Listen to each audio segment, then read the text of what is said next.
안녕하세요. 노바볼트입니다. 오늘은 9회 회로의 이론 4편입니다. 오늘은 전기공학의 기초법칙에 대해서 알아보도록 하겠습니다. 이 기초법칙의 오음의 법칙, 그리고 큐레이호프의 법칙, 그리고 쿨롱의 법칙, 프레밍의 법칙, 이렇게 네 가지를 다뤄보겠습니다. 구독과 좋아요 부탁드리겠습니다. 첫 번째, 오음의 법칙입니다. 이 오음의 법칙은 전기공학을 하시는 분들에 있어서 가장 기초적이고 기본이 되는 법칙이고 평생을 함께해야 하는 그런 법칙입니다. 이 오음의 법칙은 독일의 게오르크 오음이라는 분이 1827년 발표했습니다. 이 처음 발표했을 당시에는 허무맹랑한 소리로 인정을 한 20년간 받지 못했다고 합니다. 이분의 업적이라고 하면 그 오음의 법칙 그 자체도 있겠지만 이 법칙이 발견되기 전에 전기는 그저 현상에 불과했던 그런 당시 시대적 배경이 있습니다. 하지만 오음의 법칙으로 인해서 전기를 수치화하고 그리고 계산하고 예측할 수 있는 영역으로 끌어올리게 된 게 이 독일의 게오르크 오음이라는 분 덕분이다라고 이 평가를 하고 있습니다. 자, 그러면 오음의 법칙에 대해서 알아보겠습니다. 오음의 법칙은 도체에 흐르는 전류 I의 세기는 전선 양단에 걸리는 전압에 비례하고 그리고 도체의 저항에는 반비례한다는 법칙입니다. 아래 오른쪽 그림을 보시면 전압 V 그리고 저항 R 그리고 이 전압에 의해서 흐르는 전류 I가 있습니다. 이 세 가지 요소에 있어서 서로의 관계의 법칙은 왼쪽에 보시면 V는 이꼬르 IR 볼트가 되겠고요. 이 다시 R은 I분의 V 오음이 되겠고 I는 R분의 V 암페어가 되겠습니다. 이런 서로 간의 관계식이 성립이 된다는 그런 법칙이 되겠습니다. 두 번째 키르이호프의 법칙입니다. 이 키르이호프의 법칙, 이 구스타프 키르이호프라는 분이 19세기 독일의 물리학자로 전기공학뿐만 아니라 물리학 전반에 걸쳐 업적을 남긴 그런 분입니다. 이 법칙은 복잡하게 얽힌 전기 회로에서 전류와 전압이 어떻게 분배되는지를 규정한 이 두 가지 핵심 원리입니다. 이 키르이호프의 법칙은 두 가지가 있습니다. 대표적인 게 제1법칙 전류 법칙, KCL 법칙이라고도 하고요. 제2법칙은 전압 법칙입니다. KVL 법칙이라고 얘기를 합니다. 그럼 첫 번째 법칙, 전류 법칙 KCL 법칙을 알아보겠습니다. 전류의 평형의 법칙 또는 마디 법칙이라고 부릅니다. 그 정의는 회로 내의 임의 접속점, 이 노드로 흘러 들어오는 전류의 합과 그리고 흘러나가는 전류의 합은 항상 같다라는 법칙입니다. 예를 들어서 I1, I2, I4 들어오는 전류의 값을 알고 있습니다. 이 각각의 1A, 2A, 2A이고요. 그리고 I3 흘러나가는 전류가 1A라고 알고 있을 경우에 이 I가 몇 A인지 모를 경우에 이럴 경우에 예를 들어서 계산을 해보면 오른쪽 같이 수식을 세울 수가 있습니다. 이 들어오는 전류 I1 플러스 I2 플러스 I4 이꼬르 나가는 전류 I3 플러스 I 이렇게 해서 공식을 정리를 하면 I는 I1 플러스 I2 플러스 I4 마이너스 I3가 돼서 1 플러스 2 플러스 2 마이너스 1 이꼬르 4A 그래서 흘러나가는 그 전류가 4A로 이 동일하게 적용이 된다는 그런 법칙입니다. 두 번째 키르이호프의 제2법칙 전압법칙입니다. KVL 법칙이라고도 얘기합니다. 이 법칙은 전압의 평형의 법칙 또는 페웨르의 법칙이라고도 불립니다. 임의에 닫힌 회로 내에서 전압 강하의 총합은 그 회로에 공급된 기존력의 총합과 같다는 법칙입니다. 아래 회로를 보시겠습니다. 회로를 보시면 이 10V의 전원을 기준으로 생각을 해보겠습니다. 이 10V는 플러스 마이너스 이 방향으로 지금 전원이 연결되어 있고요.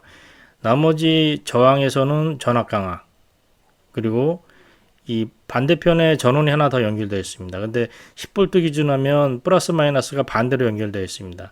이럴 경우에 어떻게 수식이 등식이 성립이 되는지 오른쪽을 한번 보시겠습니다. 10 이코르 10V, 10 이코르 EI. EI는 2옴 저항에서 발생된 그 전압 강화라고 생각하시면 되겠습니다. EI 플러스 1I 요 저항 플러스 2는 이 전원이 되겠습니다. 그리고 플러스 I는 1옴에서 발생된 전압 강화가 되겠습니다. 이 저항과 이 전원은 전부 방향이 동일하기 때문에 같이 합산이 되는 거고, 이 10V만 방향이 반대여서 이러한 수식이 성립이 됩니다. 이러한 수식을 정리해서 풀어보면 4i 이퀄 8에서 i는 2A가 구해지게 됩니다. 이렇게 키르호프의 법칙이 발표되고 나서 전기공학도들이 회로를 해석하는 데 있어서 훨씬 수월하게 해석할 수 있는 깃들이 됐다라고 하겠습니다.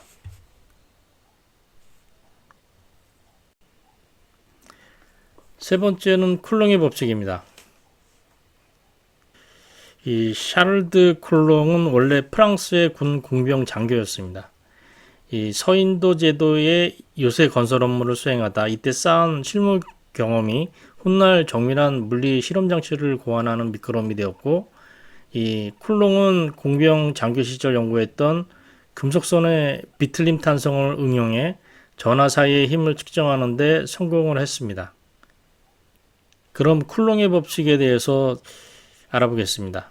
이 쿨롱의 법칙은 두 전하 Q1, Q2가 거리 R만큼 떨어져 있을 때 발생하는 힘 F에 대해서 구하는 관계식입니다. 이 아래 공식을 보시면 F는 K분의 R2분의 Q1, Q2 뉴턴으로 정의됩니다. 여기서 K는 쿨롱 상수입니다. 쿨롱 상수는 이 공기나 진공 상태에서의 이 쿨롱 상수 값이 9 곱하기 10의 9승 뉴턴 미터 제곱의 쿨롱 제곱으로 정의되어 있고요. 이거는 이제 재질에 따라서 이제 많이 변화하는 그런 상수가 되겠습니다. 그리고 거리의 제곱에 반비례하고 이 Q1, Q2 전하량에 비례하는 이런 관계식이 되겠고요. 이 힘 F는 K가 굉장히 크기 때문에 전하량이 작다라고 해도 두 전하 사이에 작용하는 힘은 굉장히 크다라고 하겠습니다. 이 쿨롱의 법칙의 자세한 내용은 전자기학 시간에 더 자세하게 다루도록 하겠습니다.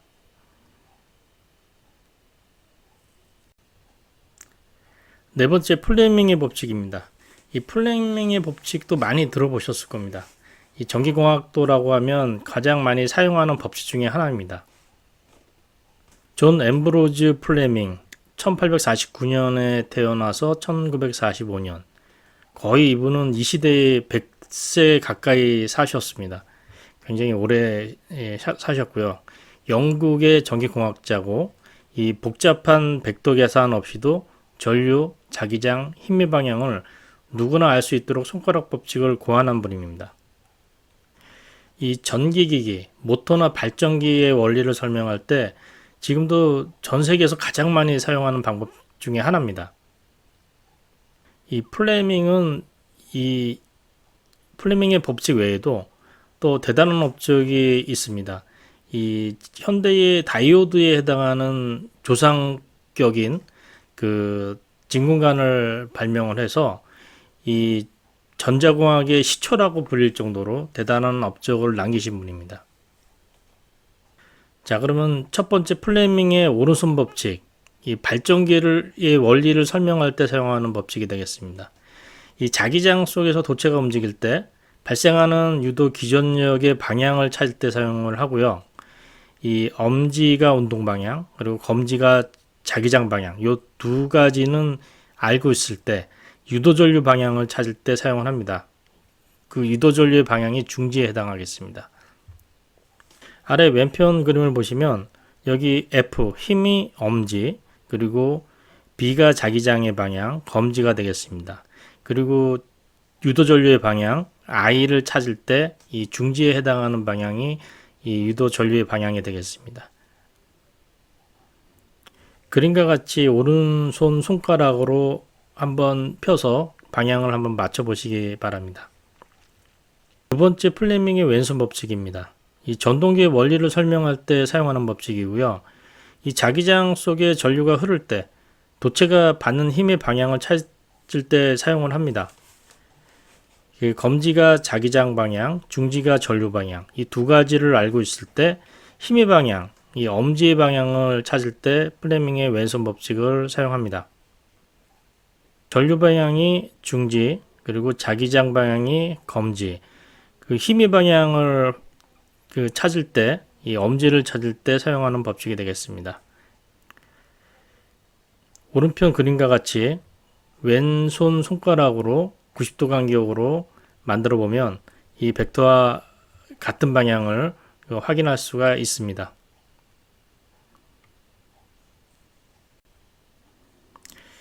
날씨가 많이 더워졌습니다. 건강에 유의하시고 오늘은 9회 회로이론 4편 전기공학의 기초법칙에 대해서 알아봤습니다. 다음에 더 좋은 정보를 갖고 찾아뵙겠습니다. 구독해 주셔서 감사합니다.